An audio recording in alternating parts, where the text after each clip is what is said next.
First प्रश्न आपके सामने है, यहाँ पे 4 ऑप्शन दिए गए हैं, इनमें से आपको विषम फाइंड करना है। ठीक है, यानी कि 3 में आपको समानता मिलने वाली है, एक इनसे अलग रहेगा, उस अलग को फाइंड कीजिए। तो मेरे प्यारे साथियों साथ के साथ आंसर जरूर लगाएंगे। तो जिन्होंने यहाँ पर सी पर टिक किया बिल्कुल राइट है। ठीक है, सुधा चंद्रन। मतलब कंसेप्ट क्या है इसके अंदर, आपका ए ऑप्शन यानी कि Sachin Tendulkar, B MS Dhoni, D आपका विराट कोहली, ये क्रिकेट से संबंधित है। ठीक है, यानी क्रिकेट के खिलाड़ी हैं। जबकि जो सुधा चंद्रन है वो क्या है, एक अभिनेत्री थी। ठीक है, तो इनमें जो अलग रहेगा आपका कौन सा रहने वाला है, सी इसका बिल्कुल राइट आंसर रहेगा। ठीक है, उम्मीद करते हैं कंसेप्ट आपका क्लियर हो चुका है। ठीक है, चलिए नेक्स्ट प्रश्न लगाइए आपके सामने। यहाँ पर 4 ऑप्शन दिए गए हैं, चारों में से आपको विषम फाइंड करना है, तो साथ के साथ आंसर जरूर लगाएंगे आप लोग। तो जिन्होंने यहाँ पर बी पर टिक किया बिल्कुल राइट है। ठीक है, लंदन। कंसेप्ट क्या है आपका, जो आप लोग देख पा रहे ए ऑप्शन में भूटान, सी में नेपाल, डी में रूस, ये सभी क्या है आपके देश हैं। ठीक है, सभी क्या है आपके देश, लेकिन लंदन क्या है आपकी एक राजधानी है। ठीक है, तो इनमें जो अलग रहने वाली है कौन सा हो जाएगा आपका, लंदन, यानी कि बी ऑप्शन बिल्कुल क्या है राइट। ठीक है, उम्मीद करते हैं कंसेप्ट आपका क्लियर हो चुका है। चलिए नेक्स्ट प्रश्न लगाइए। मोस्ट इंपोर्टेंट प्रश्न आपके सामने है मेरे प्यारे साथियों, आंसर साथ के साथ जरूर लगाएंगे। तो इस प्रश्न का राइट आंसर जाने वाला है बी के साथ। ठीक है, यानी ग्राहक। आप कहोगे सर किस प्रकार से, तो मेरे प्यारे साथियों देखिए, जिस प्रकार जो ग्राहक है वो तो क्या है आपका एक खरीदार है।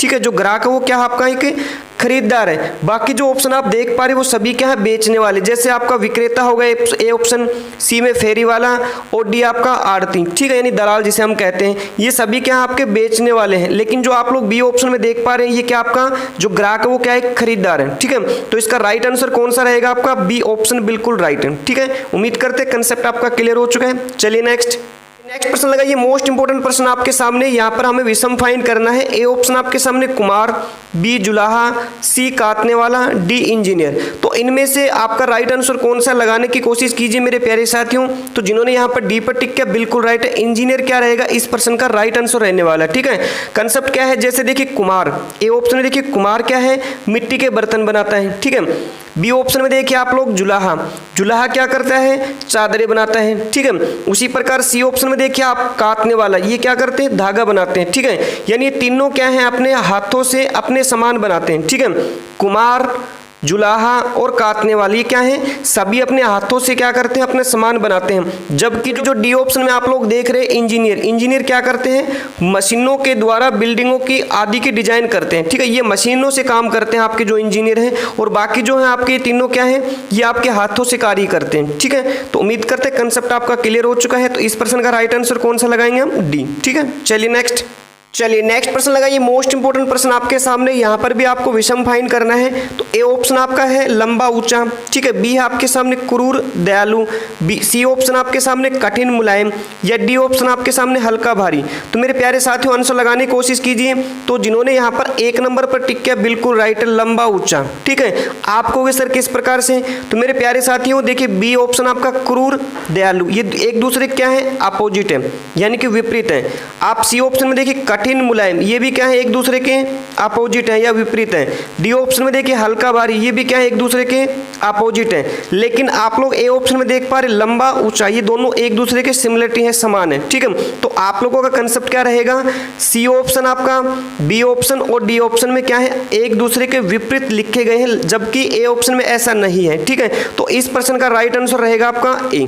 उम्मीद करते हैं कंसेप्ट आपका क्लियर हो चुका है। चलिए नेक्स्ट प्रश्न लगाइए। मोस्ट इंपोर्टेंट प्रश्न आपके सामने, यहाँ पे 4 ऑप्शन दिए गए हैं, इनमें से हमें भिन्न अक्षर समूह को फाइंड करना है। ठीक है, तो मेरे प्यारे साथियों साथ के साथ आंसर जरूर लगाएंगे आप लोग। तो जिन्होंने यहाँ पर बी पर टिक किया बिल्कुल राइट है। ठीक है, बी क्या रहेगा इस प्रश्न का बिल्कुल राइट आंसर रहने वाला। कंसेप्ट क्या वो देखिए आप लोग, ए ऑप्शन में देखिए आप कितने अक्षर आपके 4।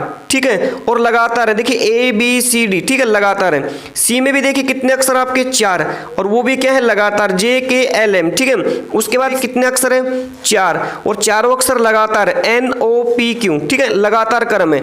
लेकिन बी ऑप्शन में देखने की कोशिश कीजिए, यहाँ पे कितने अक्षर हैं 5 अक्षर है। कितने अक्षर है 5 है, तो लगातार क्रम इनका कंटिन्यू है, लेकिन अक्षर कितने इसके अंदर 5, और बाकी जो ए सी डी में देख रहे हैं कितने अक्षर आप लोगों के 4। तो इसका मतलब राइट आंसर कौन सा जाने वाला आपका बी। ठीक है, इस प्रकार के प्रश्न भी आपको ध्यानपूर्वक देखने हैं, काफी बार ऐसे क्वेश्चन एग्जाम में पूछे जाते हैं। ठीक है, कंसेप्ट समझ पा रहे हैं आप लोग। ए ऑप्शन, सी ऑप्शन और डी में क्या है आपके 4 अक्षर लगातार क्रम में है, लेकिन जो बी ऑप्शन है उसमें कितने अक्षर इसमें लिखे गए हैं 5 अक्षर। ठीक है, चलिए चलिए नेक्स्ट प्रश्न लगाइए। मोस्ट इंपोर्टेंट प्रश्न आपके सामने है। यहाँ पे 4 ऑप्शन दिए गए हैं, इनमें से हमें भिन्न अक्षर समूह को फाइंड करना है, ठीक है।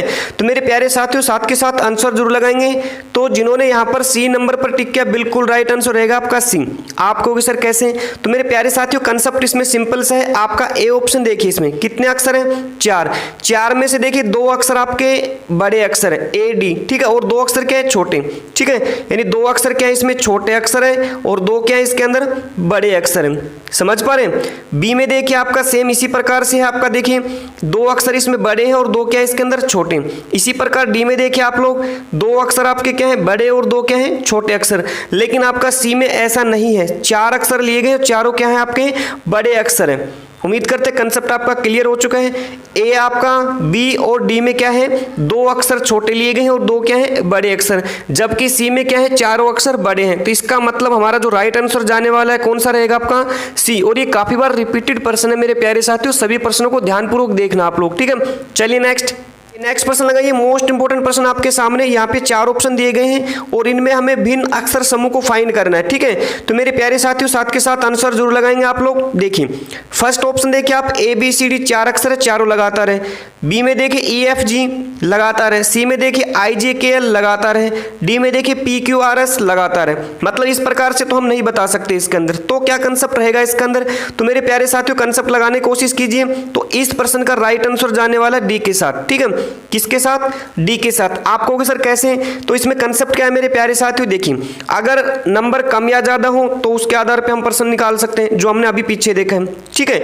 सेकंड हमने देखा अगर कुछ अक्षर छोटे मिलेंगे और कुछ उसमें क्या मिलेंगे आपको? बड़े अक्षर, उसके आधार पर भी हम निकाल सकते हैं। अब नेक्स्ट कंडीशन क्या है? ना तो इनके अंदर छोटे अक्षर है ना बड़े अक्षर है, ठीक है। यानी कि हाफ की कैटेगरी इसके अंदर नहीं है, और ना ही किसी में कम या ज्यादा अक्षर है। तो हम इसको कैसे राइट कर सकते हैं वो ध्यानपूर्वक देखिए आप लोग। जो ए ऑप्शन आपका, इसमें देखिए आपके पास एक स्वर है, ठीक है। हम फिर इसको स्वर और व्यंजन के आधार पर इसको राइट करेंगे। तो ए ऑप्शन में स्वर है।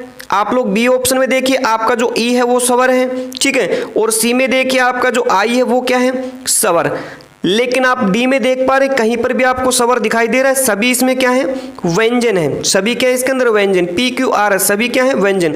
जबकि आपका ए ऑप्शन, बी ऑप्शन और सी में सभी में क्या है? एक एक स्वर यूज किया गया है। या हम कह सकते हैं इनकी शुरुआत किससे की गई है? स्वर से की गई है, जबकि डी में ऐसा नहीं है, ठीक है। उम्मीद करते हैं कंसेप्ट आपका क्लियर हो चुका है। ये जितने भी हम प्रश्न दिखा रहे हैं सभी मोस्ट इंपोर्टेंट प्रश्न है और काफी बार रिपीटेड प्रश्न रहेंगे, ठीक है। या तो हम इन्हें स्वर और व्यंजन के आधार पर फाइंड करेंगे, या इन्हें हम घटते बढ़ते क्रम में, ठीक है, या इनके हम अंतर के आधार पर। काफी टाइप है जो हम कंटिन्यू आप लोगों को करवा रहे हैं। तो मेरे प्यारे साथियों आपका आंसर राइट कौन सा रहेगा इसमें? डी। उम्मीद करते हैं कंसेप्ट क्लियर हो चुका है, ठीक है। चलिए नेक्स्ट प्रश्न लगाइए। मोस्ट इंपोर्टेंट प्रश्न आपके सामने। दिए गए विकल्पों में से असंगत अक्षर युग्म का पता लगाए। इसका मतलब क्या है? यहाँ पे जो ये सीरीज देख पा रहे हैं आप लोग, ठीक है, इसमें एक जोड़ा ऐसा लिखा गया है जो गलत है, ठीक। उस गलत को हमें फाइंड करना है। तो मेरे प्यारे साथियों साथ के साथ आंसर लगाएंगे। तो इस प्रश्न का राइट आंसर जाने वाला बी के साथ, ठीक है। आप कहोगे सर कैसे? वो देखिए मेरे प्यारे साथियों फर्स्ट सीरीज यहाँ पे उठाइए आप लोग। इसमें देखिए ए का अपोजिट यहाँ पे जेड है, ठीक है, और यहाँ पे देखिए बी का अपोजिट क्या है? वाई। इसमें क्या लिखे हुए? एक दूसरे के अपोजिट लिखे हुए, ठीक है। सेकंड इसमें देखिए आप लोग सी का अपोजिट एक्स और डी का अपोजिट क्या है? डब्ल्यू, ठीक है। उसके बाद लास्ट में चलिए आप लोग यहाँ पे देखिए जी का अपोजिट टी है और एच का अपोजिट एस। देख पा रहे हैं? फर्स्ट सेकंड और लास्ट में क्या है? एक दूसरे के अपोजिट डाले गए। लेकिन आप लोग इस भाग में देखिए आप ई और हमारा क्या है फिर एफ, ठीक है। उसके आगे देखिए यू और उसके आगे क्या है आपका वी। तो ई का अपोजिट सभी को कन्फर्म है मेरे प्यारे साथियों, क्या मिलेगा आपको? ई वी, ठीक है। यानी कि ई का अपोजिट वी होता है, ना कि आपका यू, ठीक है। उसी प्रकार एफ का अपोजिट क्या मिलेगा आपको? यहाँ पर लिखा हुआ वी, लेकिन हमें कन्फर्म है एफ का अपोजिट क्या मिलता है हमें? यू, ठीक है। मतलब यहाँ पर इसमें अलग अलग लिखे गए, गलत लिखे गए, कहने का मतलब ये आपका सिंपल सा। तो हमारा राइट आंसर कौन सा जाने वाला है? बी के साथ हम जाएंगे ई एफ यू वी, ठीक है। उम्मीद करते हैं कंसेप्ट आपका क्लियर हो चुका है। फर्स्ट भाग, सेकंड और लास्ट में क्या है? एक दूसरे के डायरेक्ट अपोजिट लिखे गए। जबकि जो आपका ये बी ऑप्शन है यानी कि ई एफ और यू वी, ठीक है, इसमें क्या है? इनके अपोजिट गलत क्रम में लिखे गए, ठीक है। उम्मीद करते हैं कंसेप्ट आपका अब अच्छे से क्लियर हो चुके हैं। चलिए नेक्स्ट प्रश्न लगाइए, मोस्ट इंपोर्टेंट प्रश्न आपके सामने, भिन्न संख्या को चुनिए। ठीक है, 4 ऑप्शन है, इनमें से हमें भिन्न संख्या को फाइंड करना है। फर्स्ट ऑप्शन 121, बी 232, सी 344, डी 567। तो मेरे प्यारे साथियों आंसर लगाने की कोशिश कीजिए। तो जिन्होंने यहाँ पर डी पर टिक किया बिल्कुल राइट है। ठीक है, कंसेप्ट क्या है आपका, संख्या 567 को छोड़कर, ठीक है, इस संख्या को छोड़कर अन्य सभी संख्याओं में 2 अंक एक समान है, 2 अंक एक समान। आपको सर कैसे, देखिए 121 में देखिए 1 और 1, 2 अंक क्या है एक समान। 232 में देखिए 2 और 2 क्या है एक समान। 344 में देखिए 4 और 4 क्या है एक समान। उम्मीद करते हैं कंसेप्ट आपका क्लियर हो चुका है। ठीक है, यानी कि 567 संख्या को छोड़कर बाकी जो ऑप्शन देख पा रहे ए, बी और सी, इन सभी में क्या है 2 अंक एक समान है। ठीक है, 121 में देखिए 2 अंक कौन से हैं, 1 1, 232 में 2 2, 344 में 4 4। ठीक है, उम्मीद करते हैं कंसेप्ट आपका क्लियर हो चुका है। तो राइट आंसर कौन सा रहेगा इसका, डी। चलिए नेक्स्ट प्रश्न लगाइए, मोस्ट इंपोर्टेंट प्रश्न आपके सामने है, विषम संख्या को चुनिए। ठीक है, यहाँ पे नीचे 4 ऑप्शन दिए गए, इनमें से हमें विषम संख्या को फाइंड करना है। तो मेरे प्यारे साथियों साथ के साथ आंसर जरूर लगाएंगे आप लोग। तो जिन्होंने यहाँ पर डी पर टिक किया बिल्कुल राइट है। ठीक है, 5061 इस प्रश्न का राइट आंसर रहेगा। ठीक है, कंसेप्ट क्या है उसको देखने की कोशिश कीजिए आप लोग। ए ऑप्शन में देखिए आपका कितना नंबर है, 6023। अगर इन सभी अंकों को हम प्लस कर दे, 6, 0, 2 और 3, इन सभी को अगर हम प्लस करें तो कितने नंबर प्राप्त होंगे हमें, 11 नंबर। ठीक है, 6 और 2 8 और 3 11। इसी प्रकार सी में देखिए आपका 4025, इन सभी नंबर को अगर हम प्लस करें तो भी कितने नंबर प्राप्त होंगे हमें, 11 नंबर। इसी प्रकार से जो हमारा बी ऑप्शन है, इसमें देखिए इन सभी अंकों को अगर हम प्लस करें, 2, 0, 2 और 7, अगर इन सभी को हम प्लस करेंगे कितने नंबर प्राप्त होंगे हमें, 11 नंबर। जबकि जो डी ऑप्शन आप देख पा रहे हैं इसमें कितने नंबर है, 5061। अगर इन सभी को प्लस करेंगे, देखिए कीजिए आप लोग 5, 0, 6 और 1, अगर इन सभी को प्लस करेंगे तो कितने नंबर प्राप्त होने वाले हमें, 12 नंबर। ठीक है, तो इनसे अलग नंबर हमें प्राप्त होंगे डी में। ठीक है, ए ऑप्शन आपका, सी ऑप्शन और बी में क्या है, अगर इनके अंकों को हम प्लस करेंगे तो कितने नंबर प्राप्त होने वाले हैं, 11। जबकि डी में जो नंबर दिए गए इन सभी को अगर हम प्लस करेंगे तो कितने नंबर प्राप्त होने वाले हैं आपको, 12 यानी कि 12 नंबर। तो इस प्रश्न का राइट आंसर कौन सा जाने वाला आपका, डी के साथ, 5061। ठीक है, चलिए नेक्स्ट प्रश्न लगाइए, मोस्ट इंपोर्टेंट प्रश्न आपके सामने है, विषम संख्या युग्म को चुनिए। इसका मतलब ये है यहाँ पे 4 ऑप्शन दिए गए हैं, इनमें से आपको विषम संख्या को फाइंड करना है। तो मेरे प्यारे साथियों बिल्कुल सिंपल सा कंसेप्ट रहेगा इसमें, साथ के साथ आप लोग जरूर लगाएंगे। तो इस प्रश्न का राइट आंसर रहेगा आपका 1 नंबर। ठीक है, 10478 बिल्कुल राइट आंसर। आपको सर कैसे, कंसेप्ट क्या है इसका, तो कंसेप्ट मेरे दोस्तों बिल्कुल सिंपल सा है इसका। बी ऑप्शन, सी ऑप्शन और डी ऑप्शन में जो नंबर दिए गए ये सभी किससे डिवाइड है, 4 से डिवाइडेबल है, या 4 से हम कह सकते हैं कंप्लीट रूप से भाग जाने वाले। जबकि जो आपका फर्स्ट ऑप्शन है ये किससे डिवाइड नहीं हो सकता, आपका 4 से। ठीक है, उम्मीद करते हैं कंसेप्ट आपका क्लियर हो चुका है। बी ऑप्शन, सी ऑप्शन और आपका डी ऑप्शन ये क्या है, सभी 4 से कंप्लीट भाग जाने वाली संख्याएं हैं। ठीक है, दोनों संख्याएं, दोनों यानी कि 80 और 60 पे भी कंप्लीट 4 का भाग जाने वाला है, और 48 पर भी। ठीक है, और 96 और 80 पर भी। लेकिन आपका जो ये फर्स्ट ऑप्शन देख रहे हैं 104 और 78 नंबर, इस पर किसका भाग नहीं जाने वाला, आपका 4 नंबर का भाग नहीं जाने वाला। इसका मतलब हमारा राइट आंसर कौन सा रहेगा, आपका ए ऑप्शन बिल्कुल राइट है। कंसेप्ट आपका समझ में आ चुका है। बी ऑप्शन, सी, डी क्या है आपकी 4 से डिवाइडेबल है, जबकि ए ऑप्शन आपका ऐसा नहीं है। ठीक है, चलिए नेक्स्ट प्रश्न लगाइए, मोस्ट इंपोर्टेंट प्रश्न आपके सामने है, दिए गए विकल्पों में से भिन्न अक्षर समूह संख्या युग्म को चुनिए। मोस्ट इंपोर्टेंट प्रश्न है मेरे प्यारे साथियों, इनमें से आपको भिन्न अक्षर समूह को फाइंड करना है। ठीक है, तो आपका राइट आंसर कौन सा रहेगा इसमें लगाने की कोशिश कीजिए।